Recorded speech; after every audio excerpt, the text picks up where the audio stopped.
hee hey, ya hee hey, ya hey ho hum.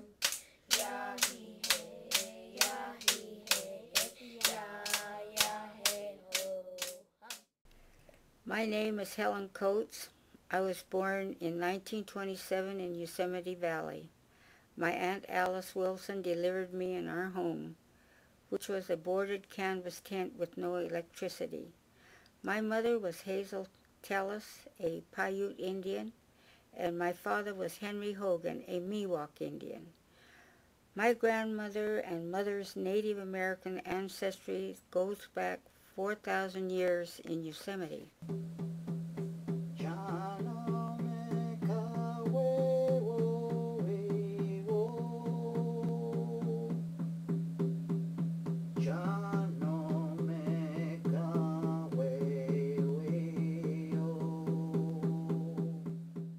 My older brother Delbert and I lived with my grandmother Lucy Tellis. Sometimes we slept and cooked outdoors. We had to heat our water over a fire. Native Americans were treated like second-class people in those days. We did the service work or used our cultural skills. My grandmother made a living by making baskets. I would help her gather her basket material like willow, black fern, red bud, and maple tree bark. Tourists would come to buy baskets. My grandmother became very famous for her basket making, and now many of them are displayed in the Yosemite Museum. I went to primary school in Yosemite Valley. It was a 3-mile hike. When I was in the 3rd grade, I was sent for 8 months of every year to attend North Fork School and lived at the Presbyterian Mission. When I came home from school, I'd play with my best friends. We'd climb rocks, trees, and go hiking.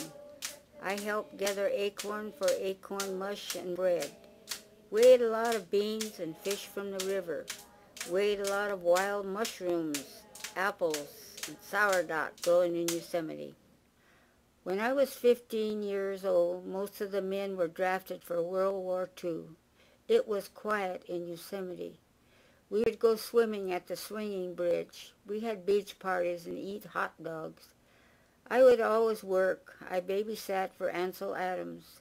I worked for the laundry and washed glasses at the old lodge. I attended Sherman Indian High School in Riverside, California. After graduation, I went to nursing school in Ganado, Arizona. I grew depressed there because the environment wasn't the same as Yosemite. It was too dry and flat for me, and I longed to be back around my rocks and forests, so I went back home. I went back to working in the laundry and soon met my husband Jack Coats, a Shoshone Indian. We were married in 1951 at the Yosemite Chapel.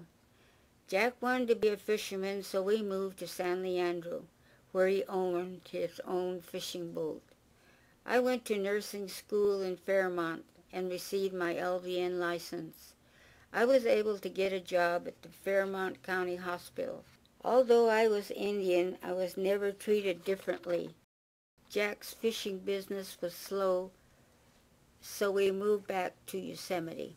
In the 60s, the Park Service made a rule that if you did not work for Curry Company or the government, then you had to move out of Yosemite. Most every Miwuk was a seasonal employee, so in the winter the Park Service kicked us out of our village. In 1969, the Park Service burnt down the Native American houses in Yosemite Valley. They called it a training for the fire department. My family's home was burnt down. The Miwuk had no village to go back to. This was hard to take. I worked for the MAC Health Board doing health outreach work for 15 years for the Native American community. I advocated for Native American traditional health because I believe that this is the best healing a person can get. I met many Native American families in the community and learned that our people suffered a lot.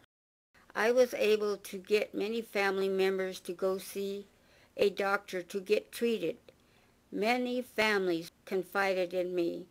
I feel like I was able to help many families and connect with neighboring communities. My husband Jack and I worked many hours to bring an Indian health clinic to Mariposa. Now, our tribal members have access to cultural health care. In 1998, I received an Honored Elders Award from the California Rural Indian Health Board for my many years of commitment to teach the values of traditional Indian health to all Indians of California. I was given an Honored Elders Award from the California Conference of American Indian Education. The local Mariposa Powwow Committee elected me as Honored Elder. I felt like I made a difference. I felt very honored to receive these awards. In 1995, I was diagnosed with stage 4 cancer. I was 68 years old. This is a major turning point in my life. My youngest daughter was worried that I was giving up because I didn't show much emotion. I just accepted it. I had a lot of faith in the Creator and used my traditional ways. I was very fortunate to have a doctor whose mother was Native American. He encouraged me to practice my traditional ways. He let me keep my sage and medicine pouch on my hospital bed. I believed that all the prayers and sweat ceremonies healed me. I could feel the wellness through the prayers. I survived my cancer. As a child, I was taught not to trust the whites. Today, I try to teach the children to trust and accept all races. My message would be to remember your history, but don't let it hold you back. You have to let it go. Don't let there be separation like there used to be. Everyone walks their own trail. Just do your best to stay on your trail and don't let anyone discourage you. You can do what you want if you have self-esteem and respect. When you give out respect, you always get it back, and it makes you feel good inside. It makes you feel like you achieved something. Today, the youth need to get along, keep together, and respect each other. Take advantage of your education. Remember, don't let people tell you you can't, because you can.